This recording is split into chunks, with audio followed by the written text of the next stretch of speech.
Well, welcome to Me and You Outside. I'm sure glad you're here. Hey, you know, in the previous video or two or three, I caught some otter. Now, catching the otter is one thing. Then there's another process where you got to skin the otter out. And then there's another process where you got to finish the otter and get it ready for market. Now, what you saw me do in those previous videos is I took those otter, I took them and I skinned them out. I measured them, kind of just get an idea on how long they were. Remember doing that? And it's just kind of interesting to do that. So anyways, so what I have done for the last 3 or 4 years, I have a friend of mine, and he's standing right here beside me. His name is Kyle Hedges, right here. Good man. And I have taken my fur to him because he is a professional finisher of fur. Now, I'm not kidding. I'm not just saying that because he's standing here, but this guy knows how to finish fur. And I have finished a lot of otter. I finished the coyotes. I have finished coon in my life, but I'm not that good at it. It's kind of an art to it. And what I'm going to show you tonight is Kyle here is going to take us from the point of a green otter skin, which is right here. He's got one right here. Actually, he has two here, and I'll tell you why we have two. One of them is a dry otter. See how dry that otter is? That is dry and pretty. I mean, looks like a mink. Now we have another otter here, and this is probably one. This is one that I had frozen wet. Don't do that, okay?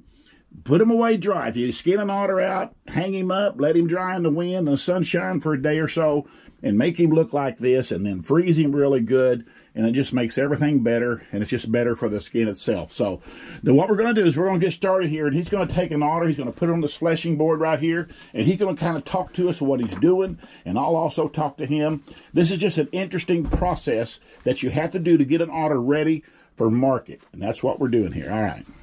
Yep. So any furs we want to comb them out, right? And and otters don't have long enough fur. We usually don't have issues with cuckleburrs and stuff, but you just want to make sure you feel around in there and there's nothing there. Okay, longer haired stuff, we certainly got to comb. Coyotes, foxes, yeah, coons, sure. Even. Yeah. Because if we get any burrs in there, we hit them with this knife in a minute. I'm going to use a reasonably sharp knife. We might pop holes in it. Okay. You can sell stuff like this, but the market, it's tough right now. So the further you can get to a finished product, the better off you are. Makes sense. Yeah. This is a male. The females scrape easier than males in about every species. Just not as gristly, but this is not a huge one, so it'll be all right. So some people use a log and they double them over. I use a beam, so I actually slide the hide over the beam, okay? So I have a tapered beam for scraping. There's a couple different kinds of fleshing knives out there. This is a real dull knife. This is what you use for raccoons, muskrats, mink, but it would be tough. These otters are fairly gristly. It would be really tough. I would spend a long time trying to flesh one with a dull knife like this. Okay, so you need a sharper. So we use a lot sharper knife. Bigger, sharper. Yeah. Of course, this kind of knife costs you a lot more than, I mean, that dull knife there is a $14 knife. This is a $100 knife. Oh but my goodness. It's not super sharp. I mean, when it came, I couldn't have done this, but I've had it for 30 years and I've never sharpened it. So wow. It's went through thousands of hides.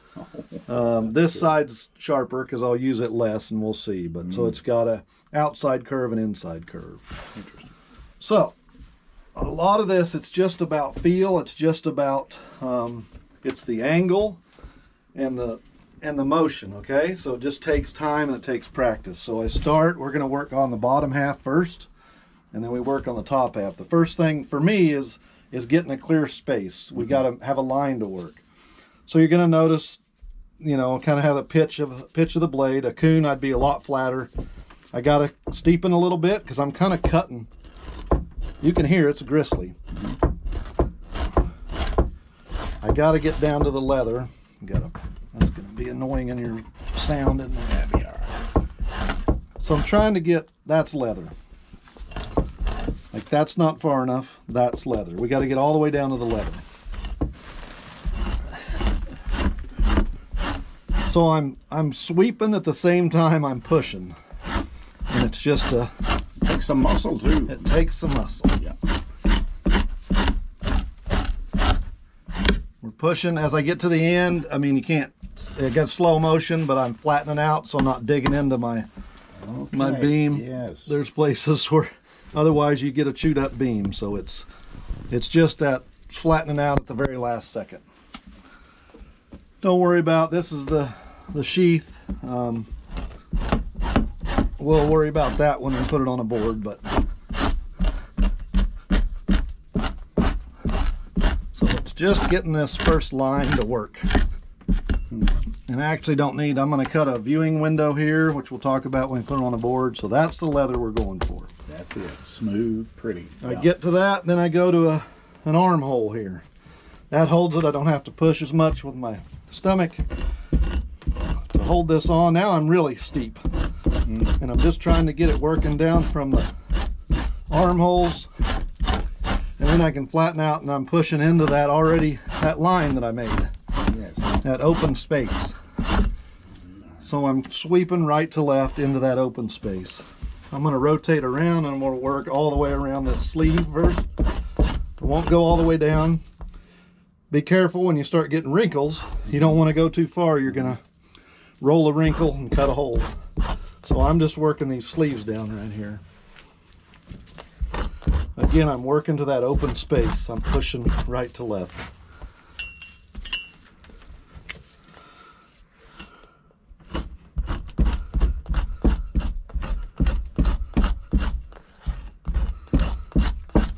Okay. They have a pretty tough hide, don't Yeah, they? They really yeah. do. It's hard to, I mean, you can cut a hole, but Sure. you won't push a hole in it. A fox or something's a lot different. Yes. So now, depending on which way I go, if I rotate this way, I'm still working. Most of the time, I'm always working right to left. I'm right-handed. So to me, I'm scraping right-handed this way. But I mean, you can rotate the other way and flush left-handed.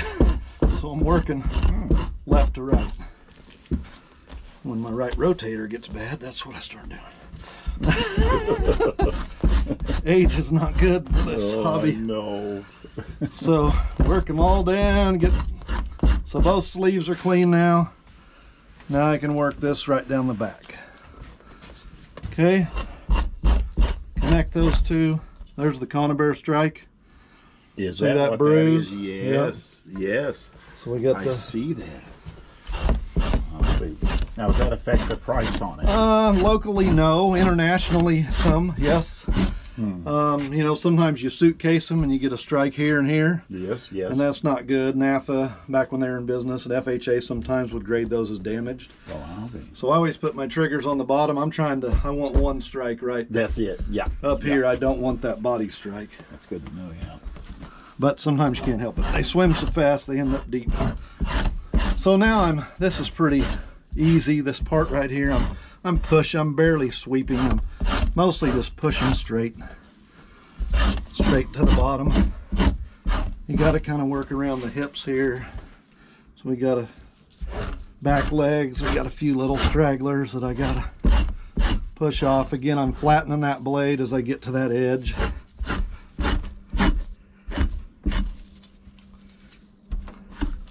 The tail it's kind of a pain, takes a little bit, but this is where people struggle. So On the tail? yep, right here. Okay. I don't know, maybe did you used to, a lot of people I talk to hate the tail. Yeah, yep, we did, yeah. Dreaded getting that part. So there's 2 tubes of gristle right down either side of the tail. Yep, you can That's see it. just solid gristle. That's what all their strength comes from. Boy, they So- got power in that tail. That's where this edge of the knife comes in. Oh, you turn it over. So I turn it in, and once I get this, now I'm just shaving. This isn't pushing. And once I get this tube start rolling, you'll see. I can just chase it on down.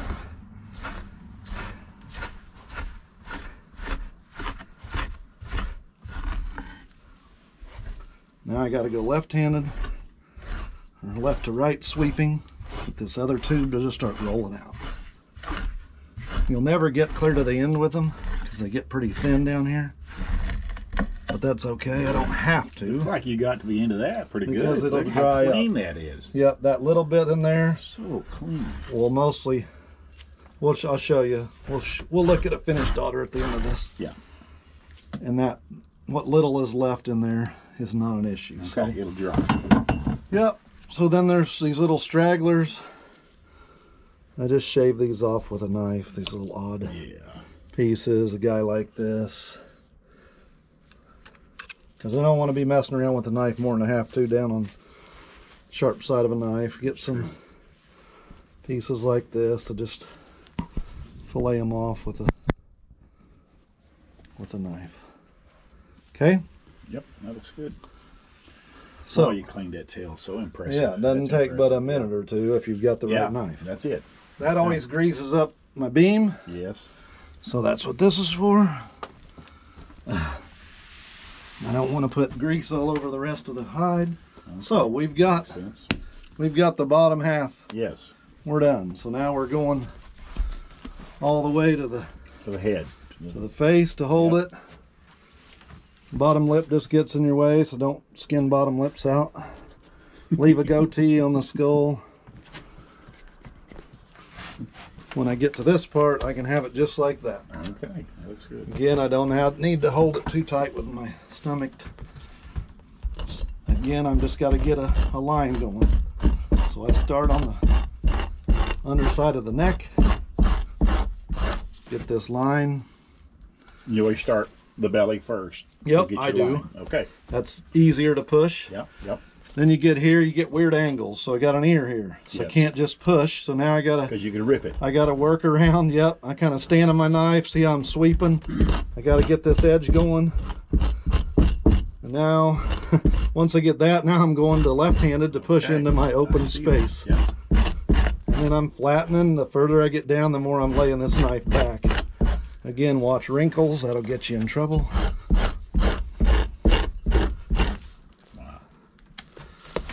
This part's okay, and then we have another ear to deal with. So between the ears there, you don't have to get the whole face. It's not an issue. Wrinkle, dangerous.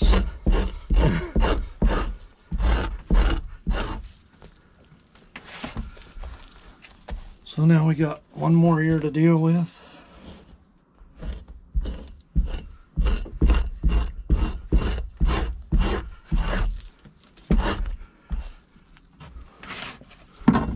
That's it.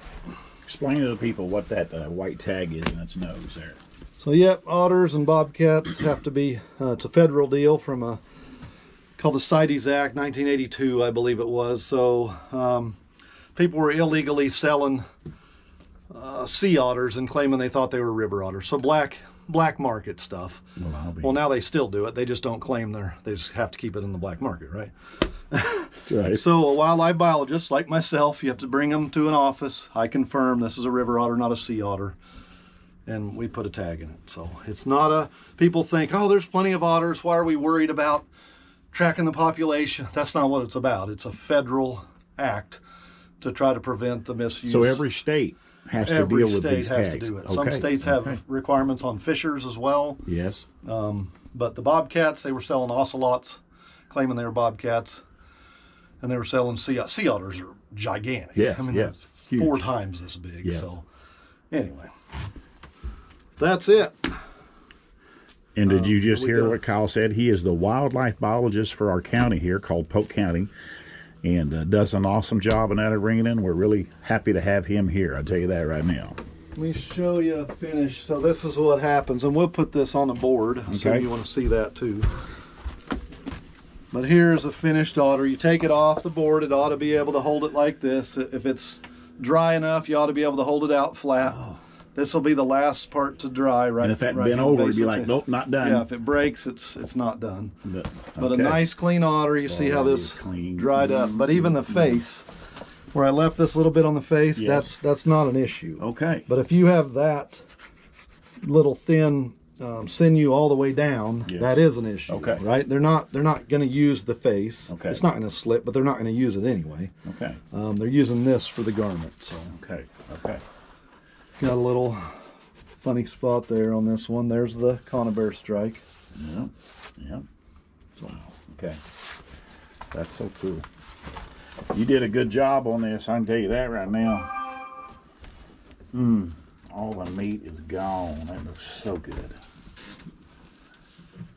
Looks so good. So I'll show you how we got to board it next. Okay. Got to find the right board, the right size for the otter you got. So the magic number is, there's several sizes, but the magic number is 38 inches from the nose to the base of the tail. Yes. So that's kind of a major price break. There's 30-inch otters, 34, 38, 40, 42, all these sizes, but 38 is the one that makes the big price. That goes to the XL, the extra large. Yeah, and so, you know, that's you drop below that, it might be a $10 difference. So we're just coming over. This is not a huge otter, so this is a little narrow. Where do you get this board? Narrower Did board. you make this board? No, people do, but no, I bought these. Okay. And you can buy them from Trap and Supply. Okay. But yeah, some people make their own. So it's just, these are leather out. We stretch them leather out, so we're pulling it down, and see, we don't want that bottom lip flopping down anyway. Okay, that's right. So I cut those off, square it up. We want to center it up real nice, right? We've got lots of push pins. Okay. What do you do? I have our knife. So we're worried about from right here, this length, Okay. to the shortest spot, okay? Okay. Okay. So you need a yardstick. Okay, so I'm at 35. I can't get this to 38. There's no way. Yep. Yep. 3 inches. But I need to make sure I stay between the 34. I don't want to go below 34. That's a different size That's another class. price break. Okay. So this one's pretty easy. I'm not going to have to really stretch it. Okay. I'm just going to keep it pretty natural. Okay. But we want to, if we just need, you know, another ½ inch or an inch, we'd go for it. Okay. So I want it taut, but I don't you need can't the... do 3 inches. There ain't no way. I ain't getting 3 inches out of that. So I'm pinning the base of the tail first. Now, again, if you do this, they're going to measure it to the shortest spot.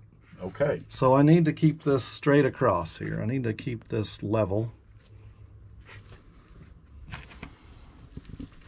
Best we can. Putting push pins in there.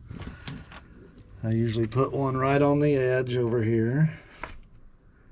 And we know we're well within this size class, so it's not that big a deal That's on right. this. But That's a right. lot of times it's right on the line. right on the line.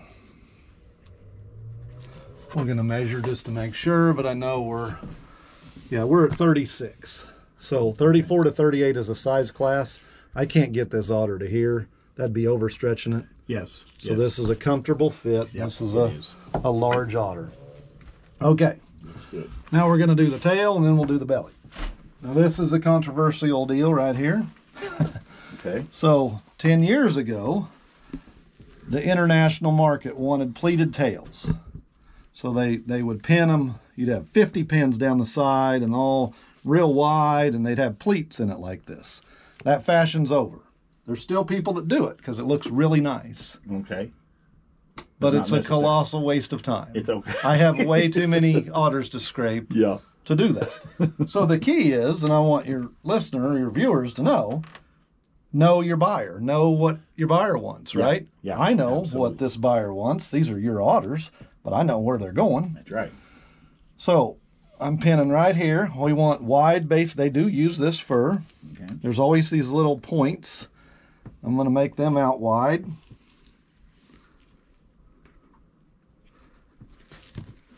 But after that, we're just going to lay it out just kind of natural shape. There's nothing. We'll stretch a little, but we're not going to have 100 pins in here. We don't need to. It's not increasing the price. It's just more labor for nothing. I scraped the fur buyer's otters for him, and he doesn't want them done that way. So I'm doing. This is what he wants. So this is what I'm going to do with my own otters. This is what I'm going to do with your otters. You bet. There's just no need to overdo it. Again, some people, I've had these arguments with people or discussions. I don't care. If you want to pleat the tails or you want to have 400 pins through here, knock yourself out. I'm just telling you. What's the most otter you've done in doesn't. 1 year? Oh, I did 150 1 year. I mean, I didn't catch all those, but I worked them up. You worked. Yeah, worked them up.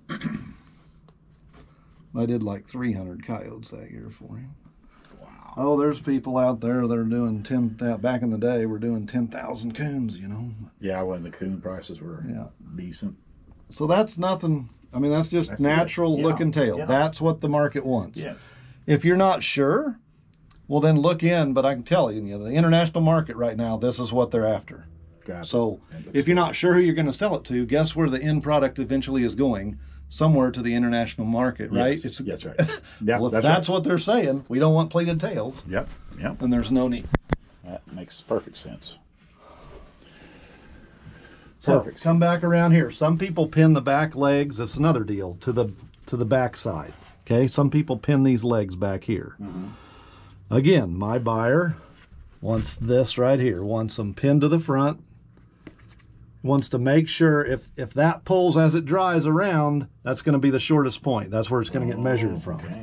So I got to make sure that this doesn't pull around the corner. Add a pin there. Add a pin here. Sometimes I need pins. Depends on how people skin them. Sometimes I don't. Now, this looks sloppy, right? And it's nothing that you did. That's just, it always looks this way. So we trim up the viewing window, which we can look at here on a finished one. But anything that's loose and hanging, you're just going to cut it away. Yep. The buyers are looking at the leather to know if it's prime, but they want a viewing window to check the quality, the color. They really want the real dark chocolate, which they have like up in Michigan. So we are going to cut a window in here. So now this is where I said some people cut it short of the sheath on a male. Yes. I don't. I go clear up to the sheath and back down. Again, that's what my buyer's after. Okay. So mine, you can't tell the difference between a male and a female because I'm cutting this out anyway. Okay. Some people stop about here. That's fine. Know what your buyer wants. So I just run a cut. I'm cutting through the leather side. See how neat this looks? Yes. Compared to this edge. We want that fur to really pop. It looks good for the customer is the buyer. Right? Well, that's exactly right. People think about the trapper. Well, I'm the customer. No. You're not. He's paying you money when you go in there. You're working for him. He's the customer. You're the owner. You own this first. So see how that really pops? And you call that a viewing window. Viewing window. We want to make sure our front legs aren't flopping down if they're too long. Well, these are nice. It's usually on otters. People don't leave too long of legs. And then we need a belly wedge. This is going to draw up to this board. If we forget this, it's really hard to get them off of the... So we run this all the way up to the top. Sure did, right there. Yep. We folded the fur under, so I want that to pop back out. So that's it. And now you let that hang. It'll take it about, what, 2 days? Yeah, a little more than that. 4 or 5 days. 4 or 5 days. A fan, moving air is our friend. So this fan runs. Okay. This fan runs for 3 months out here. 24/7. That's all it does, all day and night. And it's moving through here, blowing on all this fur all the time. Now there's the viewing window. So yes. So here's what we're talking about with this viewing window. So they can view the leather. Yes. But they can see the color right here, real nice. That's it. They can feel the texture. They can see. Okay. So that's what we're making is this viewing window. And they all have this viewing window. They sure do. There's a lot darker otter right here. Yep. He is darker. Look at that. You can see that, yeah. Yep. Interesting. All right, man, that's cool. That is really cool, folks. That's some cool information. Now, you may not be an otter trapper or anything like that. Most of you aren't that watch this. But it's kind of interesting to see what happens to get this from point A to point B to point C to point D and right on to the market. And that's just what we showed you tonight with this man right here, Kyle Hedges. I'm telling you, he did a great job on that otter, folks. I am so thankful to be here to watch him do that. I have brought several otter to him over the last few years, and I have never come and watched him do this. And I told him I want to make a video of you finishing that otter, and he was so gracious to let me come and do that today. Kyle, thank you so much. You bet. It was wonderful. It was great information you had there. Again, he's a great wildlife biologist. I just appreciate what he does for us, and I just appreciate him, period. He's a good man. He's a good friend, and I just appreciate it so much. So thank you for watching Me and You Outside. I really appreciate you being here. Subscribe if you would. Hit the like button or comment if you've ever done an otter, how you do them, anything you want to comment about, that'd be wonderful. But wherever you're at in this world, my friends, have a good morning, a good day, a good night, and remember, there is another video coming right around the corner.